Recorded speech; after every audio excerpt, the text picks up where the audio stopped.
नमस्कार, स्वागत है आपका। मेरा नाम है विपिन बेबाक। मेरे साथ मेरे सहयोगी सादाब रिजवी। उत्तर प्रदेश की संभल जामा मस्जिद के सर्वे को लेकर रविवार 24 नवंबर को हुई हिंसा में मौतों को लेकर एआईएमआईएम प्रमुख असदुद्दीन ओवैसी ने मर्डर करार दिया है। उन्होंने इस मामले में हाईकोर्ट के सिटिंग जज से इंक्वायरी कराने की मांग की है। साथ ही कहा है कि यह फायरिंग नहीं, मर्डर था। ओवैसी ने इस पर सवाल उठाए हैं। सर्वे की सूचना मस्जिद कमेटी को क्यों नहीं दी गई? उन्होंने कहा कि जो हिंसा हुई और उसमें 3 मुस्लिमों की गोली लगने से मौत हुई, लेकिन मैं आपको बता दूं 2-3 नहीं, वो 5 हो चुकी है। उनकी संख्या बढ़ चुकी है। उसकी हम निंदा करते हैं। असदुद्दीन ओवैसी ने कहा कि ये फायरिंग नहीं बल्कि मर्डर है। और जब से राम मंदिर का जजमेंट आया है, जिस बात को मैं खास तौर पर कह रहा हूं कि उस जजमेंट के बाद ये सब चीजें खुलेंगी और एक के बाद एक खुल रही हैं। क्या एएसआई के कानून में नहीं है कि आप इसका रिलीजियस नेचर नहीं बदल सकते? किस बुनियाद पर कर रहे हैं और आप किस बुनियाद पर अपने विश्वास को दूसरों पर थोपेंगे? बिल्कुल। सादाब रिजवी। देखिए सर, असदुद्दीन ओवैसी हूँ या फिर भारतीय जनता पार्टी आरएसएस के नेता हूँ, ये नेता जो भड़काऊ बातें कर रहे हैं या जो नेता भड़काने के काम करते हैं, ये आज जो वो बीज बो रहे हैं, ये वही फसल काटी जा रही है। आज अगर पुलिस फायरिंग करती है, पुलिस अगर मर्डर कर रही है, तो ये भी हमारे राजनेताओं की देन है। और कहीं ना कहीं इन राजनेताओं ने, राजनीतिक पार्टियों के नेताओं ने अपने फ़ायदे के लिए, अपना लाभ लेने के लिए, अपनी सरकारों को बनाने के लिए, राजनीतिक रोटियां सेकने के लिए कानून की धज्जियां उड़ा रखी है। संविधान को बिल्कुल हर तरीके से ख़त्म किया जा रहा है। बार बार विपक्ष के नेताओं को ये आवाज़ उठानी पड़ती है कि संविधान खतरे में है, संविधान खतरे में है। क्यों चेताया जा रहा है कि संविधान खतरे में है? संविधान को आखिर खतरा किससे है? संविधान को खतरा ब्रिटिश हुकूमत से नहीं है। संविधान को खतरा ईरान, इराक, पाकिस्तान से नहीं है। संविधान को खतरा अपने ही देश के लोगों से है। राहुल गांधी आज अगर लाल किताब लेके जगह जगह घूम रहे हैं और रैलियां कर रहे हैं और वो ये चेता रहे हैं, मैं तो ये कह रहा हूँ विपक्ष उनको ये कहता है कि उनको मुद्दा मिल गया। आखिर ये मुद्दा मिला क्यों है? कहीं ना कहीं लूज पॉइंट है।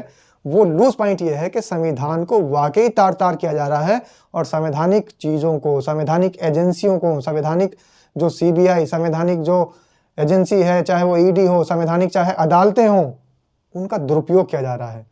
उनके दुरुपयोग से ही लोगों को पता चला है, विपक्ष को पता चला है कि आखिर संविधान को किस तरीके से सिलो पॉइजन की तरह धीरे धीरे करके खत्म किया जा रहा है। असदुद्दीन ओवैसी कह रहे हैं कि भाई कानून नाम की कोई चीज है या नहीं है। उन्होंने आरोप लगाया कि जिस दिन कोर्ट में सुनवाई होती है उसी दिन ऑर्डर हो जाता है और उसी दिन सर्वे भी हो जाता है। बिल्कुल। 1948 में ऐसा हुआ था बाबरी मस्जिद में। तो ये जो फायरिंग हुई है, ये फायरिंग नहीं, मर्डर है। जो भी ऑफिसर शामिल है उसको सस्पेंड करना चाहिए और एक सिटिंग हाई कोर्ट जज की इंक्वायरी होनी चाहिए। असदुद्दीन ओवैसी का कहना है कि संभल की चंदौसी की जामा मस्जिद को कोई 100 साल या 50 साल पुरानी नहीं, बल्कि 200-250 साल या से भी ज्यादा साल पुरानी है।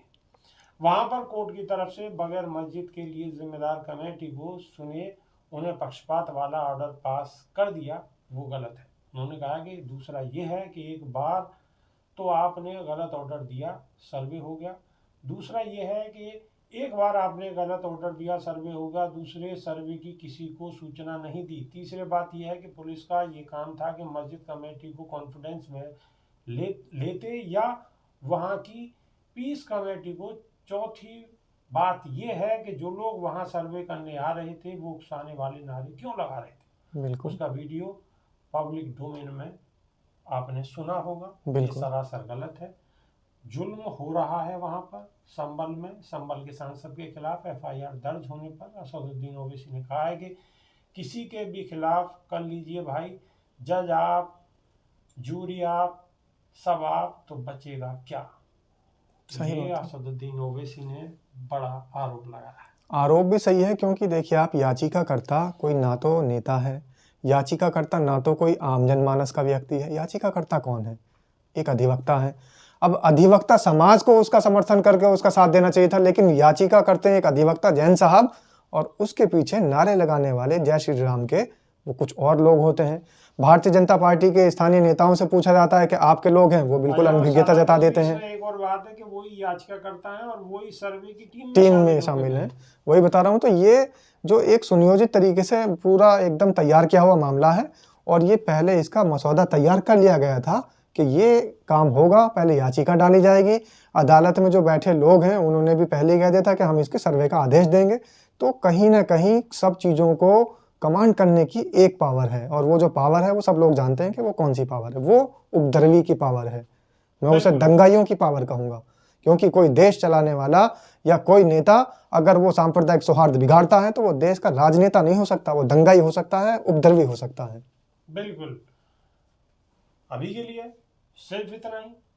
बहुत बहुत शुक्रिया, धन्यवाद, नमस्कार।